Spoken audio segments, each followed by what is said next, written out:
Hello everyone and welcome back to my channel. My name is Alison, the online piano and the online violin tutor.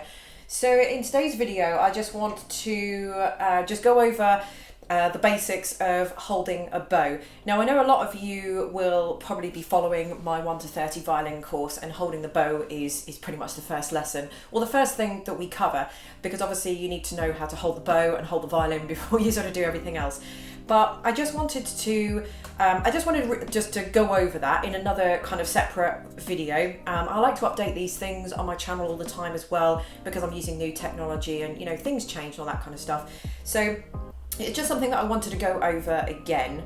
And also it's really good for those of you to just help maintain your bow hold. So when you're new and you're starting out, you don't have a teacher, you don't have anyone that's telling you what, you don't have anyone looking at your bow hold. I just think it's really nice that you maybe have something to refer back to. So you're going to have learnt your bow hold, and you're going to be off and away, going through the lessons, whatever, get to lesson 15, and maybe your bow hold has slipped a little bit, or maybe it's not as it once was, or what it should be, and all that kind of thing. So I just want to go through today how I personally teach holding the bow. Before I go any further, I just want to make a quick little kind of comment here that there are many bow holds. So in the past, when I've made these videos about bow holds, I do get some comments saying that my bow hold is completely wrong, it's not what it should be, their teacher told them it was something different, I should shut my channel down and go back and learn how to play the violin properly, and all these kinds of things. But your teacher, any good teacher, should be telling you that there is more than one bow hold. No one bow hold is wrong, no one bow hold is superior to the other.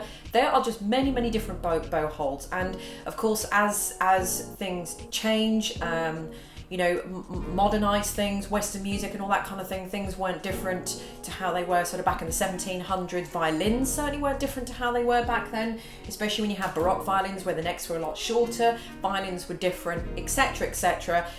That's a whole other video to talk about.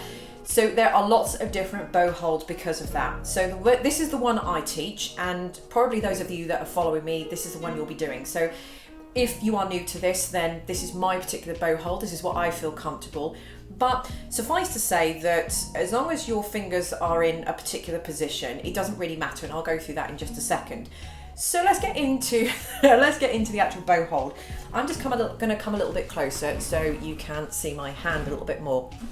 Okay, so the first thing I'm just going to talk about is you've got the frog. So this is this black part here, and the pad and the winding, which is this part here. Now what you should have is this little gap, hopefully you can see that, this little gap of wood that you've got in there. Now I probably should just interject here at this point and just say that if your bow is uncomfortable or you don't have that gap there, because I know a lot of you are probably going to be screaming out to your screens right now saying that you don't have that little gap of wood there, or that little kind of plastic black ferrule part, if you want to call it that, is very close up against the frog.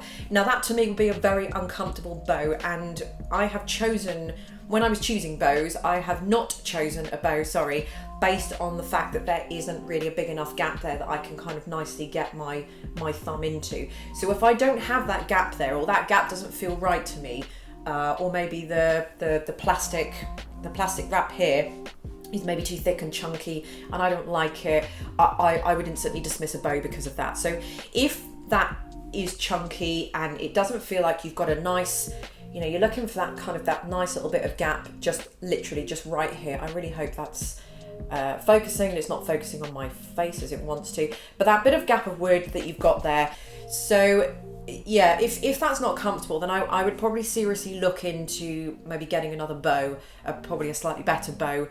The bow is just as important as the violin. You think the violin is the one that makes the sound. Well, yes it is, but the bow is the actual item that makes the sound. Without a bow, a violin is just nothing. It's just resonating strings, isn't it? So the bow is very important, and if that's not comfortable, your hand's going to be all over the place. If your hand's all over the place, you're not going to be able to do the different techniques that are going to make the violin sound really nice.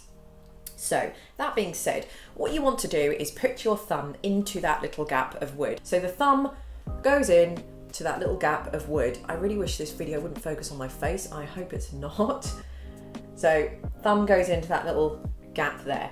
Okay, so the thumb is in and the thumb should be bent. The thumb should not ever, ever be like that. The thumb should always be bent that way. So I have very, very short nails. My nails are literally as short as they can possibly go. And what I like to do is just wedge that bit of wood in there between that bit of skin there between my fingernail and my actual thumb, if you like. So thumb goes in there. Next thing we're going to do is we're going to take the middle two fingers, and the middle two fingers are going to hook right over, basically so that the thumb is more or less just poking it through the middle, really. So the middle two fingers are going to go right over that. Now what you might actually notice is that my fingers are actually slanting. My hand is starting to slant a little bit, and I mean that's just natural. That's just what I do anyway. But when you put your fingers across over, between the thumb, either side of the thumb, just make sure your hand is tilted a little bit. Okay, don't worry about what this hand is doing. I'm just using this just as a prop to hold up the bow while I show you how to hold the bow. So middle two fingers go over, and what you might notice as well is that I'm not holding the bow with the pads of my fingers. If you hold with the pads of your fingers, my goodness, that's very, very difficult to hold the bow.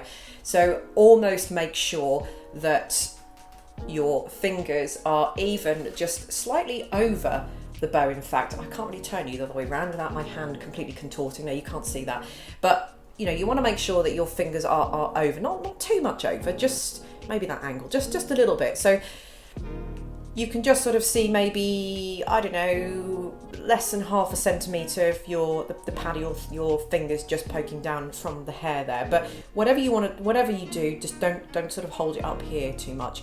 Make sure they are quite far down. In actual fact, the wood of this bow is pretty much going to be in those knuckles there. Right when I'm bending, I can't really do that. So you can't really bend that bit up there, but those sort of the first kind of bend, that's where you want to sort of have that bow, and that bow sort of nicely sort of sits in there. So if that's in there like that, that means you can bend. You're seeing that the bow is sitting in that first little knuckle bit there. By the time you bend your fingers round, they are going to be pretty much level or just slightly over the hair there. The next thing we're going to do is this index finger here, and we want to put the wood of the bow in this knuckle here. So obviously on the underside there, and again you can see that I really do heavily tilt. So now our bow is looking pretty good. So we've got our thumb in here, in that little hole there between the ferrule and the frog, and that's nicely bent. We're hooking our middle two fingers over so that the wood of the bow is in that first kind of knuckle joint there, slightly slanting or tilted, and then the index finger is going into this knuckle here, the middle one, and that's nicely tilted as well. And then the little finger should just plop on top like that. So the little finger actually doesn't have to do anything because we've tilted. So a lot of people have a problem with their little finger, and I see a lot of people with their little fingers sort of bending that way. I can't really do it because my finger doesn't actually bend that way, and I've never really done it that way.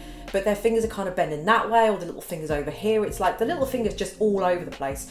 And the one thing I say is that you need to make sure that you're tilting. If you're tilting, so basically your index finger the first knuckle of your index finger is in that wood there, and it's tilted right over, then the little finger should really just sort of kind of hover. And what the little finger does is sort of just stops. If I let go, it'll stop. That bow wants to go this way, and it'll stop that bow slipping and going that way. So the little finger is kind of the counterbalance to that, and that doesn't want to be on this end piece here.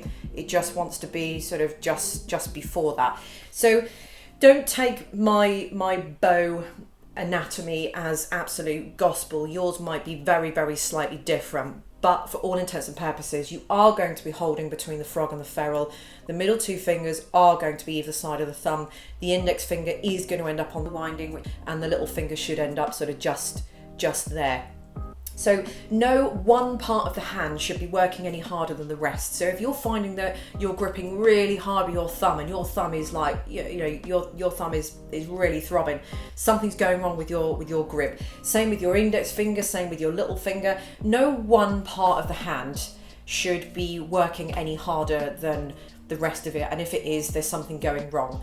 So this would be probably described as a hybrid between the Franco-Belgian bow hold and the Russian bow hold. So the Franco-Belgian bow hold, I do believe, is probably slightly more kind of upright and kind of bent.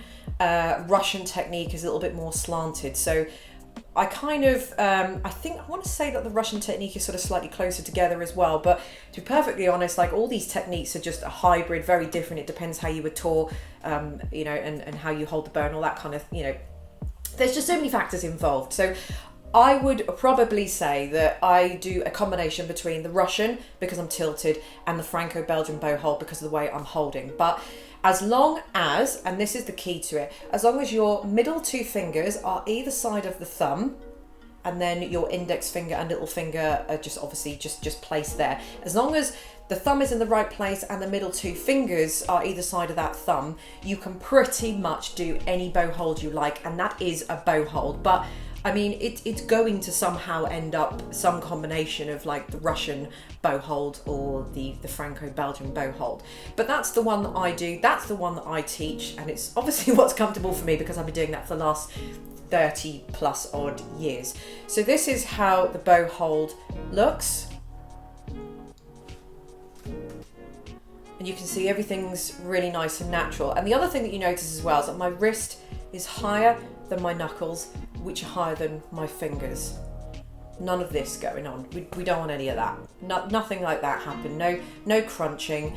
And for all those people asking why you just can't hold the bow like that, you can't hold the bow like that because you're never going to bow, because your wrist is all in the wrong place. You can't move the bow. You're not going to be able to do any movements. It's a little bit like holding a golf club, where I'm not really quite sure, but I think it's sort of something where you're kind of sort of interlocking your fingers. All the golfers that are watching this are probably screaming down their screens at me, but you know, it's something like that. You cannot just hold a golf club like that, swing it and hope for the best. So everything has a particular grip for it, and it has that for that reason.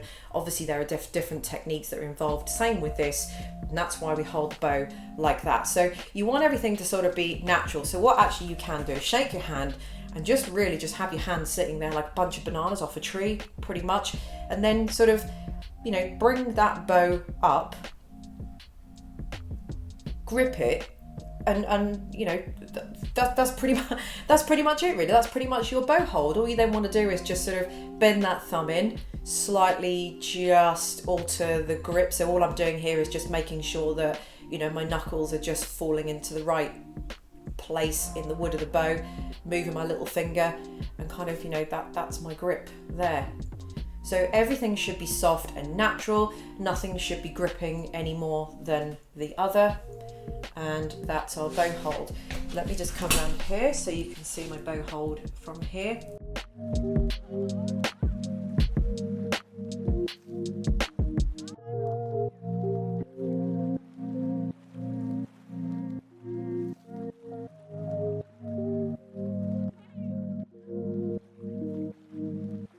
And don't forget as well, I did mention at the start of the video that I do have a 1 to 30 violin course as well. For those of you that don't know, what I will do is put a link to the video coming up in a card, which I forget which corner it is now. Whichever corner it is coming up now, there'll be a link to the video which is all about my 1 to 30 violin course. It's a really, really good violin course. It teaches you from absolute scratch.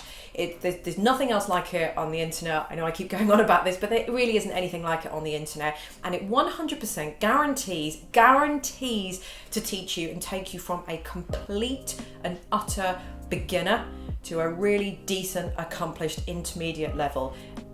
I absolutely stand by that guarantee, and I can assure you that it works. And as I said, there's nothing else like it on the internet. So if you're watching this video and you're just trying to start out and you're really not sure where to start, you haven't got a teacher, you don't want to spend a lot of money, then check out my course. I will put a link to it underneath this video because I can't link it obviously in this video. Everything will be linked underneath the video, and I will link another video which will show you what you're going to learn, what you're going to be going through, what you're going to go from, and all that kind of good stuff. So thank you very much for watching, and I'll see you in my next video. Bye.